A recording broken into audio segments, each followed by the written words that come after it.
కోనేరు సురేష్ అనేటటువంటి వ్యక్తి ఇతను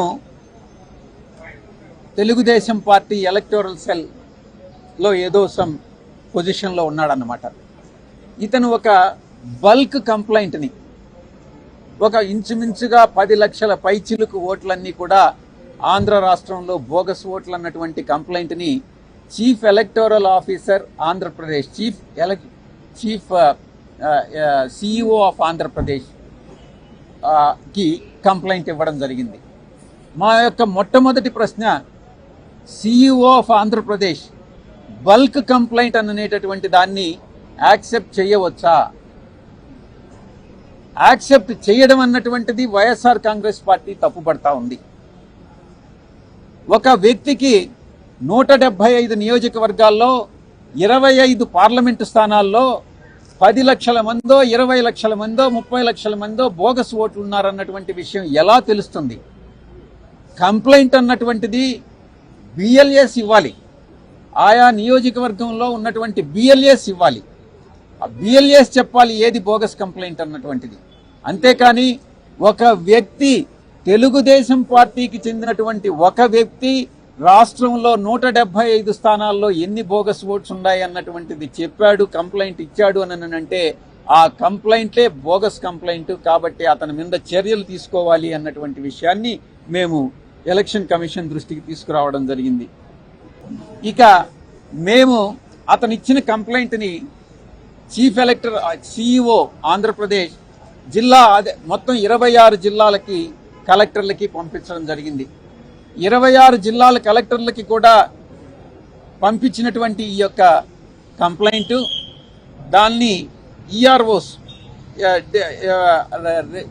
ఎలక్టోరల్ రిజిస్టర్డ్ ఆఫీసర్స్, ఆ రెస్పెక్టివ్ కలెక్టర్స్ అందరూ కూడా ఎంక్వైరీ చేసి దాని మీద రిపోర్ట్ని ఎంతవరకు ఇది బోగసు, ఎన్ని ఓట్లు జెన్యూన్ అన్నటువంటి విషయాన్ని రిపోర్ట్ని ఎలక్షన్ కమిషన్కి సబ్మిట్ చేయడం జరిగింది. ఒక్కసారి మీరు ఆలోచించండి, ఎంత బ్యూరోక్రాటిక్ టైంని వేస్ట్ చేస్తున్నారు. నిజంగా ఈ యొక్క 26 జిల్లాల్లో అతను ఇచ్చినటువంటి ఆ కంప్లైంట్ని వెరిఫై చేస్తే దాంట్లో మేము ఆర్టీఐ ద్వారా మేము ఇన్ఫర్మేషన్ సేకరించి 3 జిల్లాలకు సంబంధించి ఇన్ఫర్మేషన్ సేకరించి దాన్ని మేము ఎలక్షన్ కమిషన్కి నివేదించడం జరిగింది.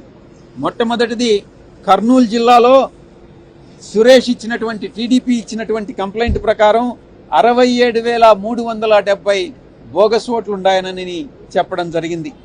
దాంట్లో ఈఆర్ఓస్ వెరిఫై చేసిన తర్వాత నిజంగా దాంట్లో 67,370 ఓట్లకు కాదు 59,054 ఓట్లు జెన్యూన్ ఓట్స్ అన్నటువంటిది తేలింది. అంటే ఇంచుమించుగా 87% ఓట్లు జెన్యూన్ ఓట్లు.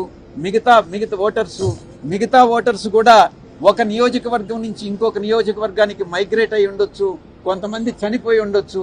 కాబట్టి ఎక్కడా కూడా బోగస్ ఓట్లు అన్నటువంటిది లేవు అన్నటువంటి అంశాన్ని ఆ రిపోర్టు ద్వారా కలెక్టర్స్ ఇవ్వడం జరిగింది. రెండవ జిల్లా అన్నమయ్య జిల్లా సురేష్ ఇచ్చినటువంటి, తెలుగుదేశం పార్టీ ఇచ్చినటువంటి కంప్లైంట్ ప్రకారం 40,358 బోగస్ ఓటర్స్ ఉండారని కంప్లైంట్ ఇవ్వడం జరిగింది.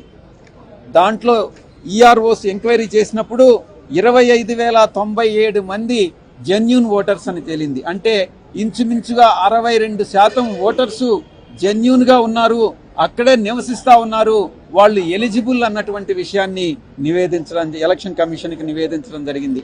ఇక విశాఖపట్నం జిల్లాలో తెలుగుదేశం పార్టీ ఇచ్చినటువంటి కంప్లైంట్ ప్రకారం 38,872 ఓట్లు బోగస్ ఓటర్స్ అని కంప్లైంట్ ఇచ్చారు.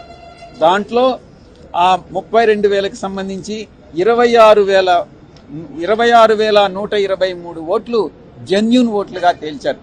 అంటే ఇంచుమించుగా 67% ఓట్లు జెన్యూన్ ఓట్లు అన్నటువంటివి తేలింది. మేము ఒక్కటే చెప్పాం, ఆర్టీఐ కింద మేము సేకరించినటువంటి ఇన్ఫర్మేషన్ కరెక్ట్ ఇన్ఫర్మేషన్.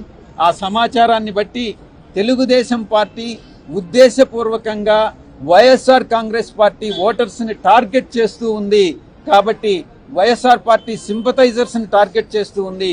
కాబట్టి ఇటువంటి కంప్లైనెంట్ ఎవరైతే ఉన్నారో, కంప్లైంట్ ఇచ్చారో, తెలుగుదేశం పార్టీ తరఫున సురేష్ లాంటి వ్యక్తులు, దుర్మార్గులు ఎవరైతే బోగస్ కంప్లైంట్ ఇచ్చారో వారి మీద చర్యలు తీసుకోవాల్సిందిగా ఎలక్షన్ కమిషన్కి విజ్ఞప్తి చేయడం జరిగింది. ఎలక్షన్ కమిషన్ ఇక స్టేట్ ఎవరైతే సిఇఓ, ఆ ఎలక్షన్ కమిషన్ సిఇఓ ఆంధ్రప్రదేశ్ ఉన్నారో వారికి ఇటువంటి bulk complaints, bogus complaints accept చేయకుండా ఎలక్షన్ కమిషన్ ఆదేశాలు ఇవ్వాల్సిందిగా ఎలక్షన్ కమిషన్కి మేము నివేదించడం జరిగింది.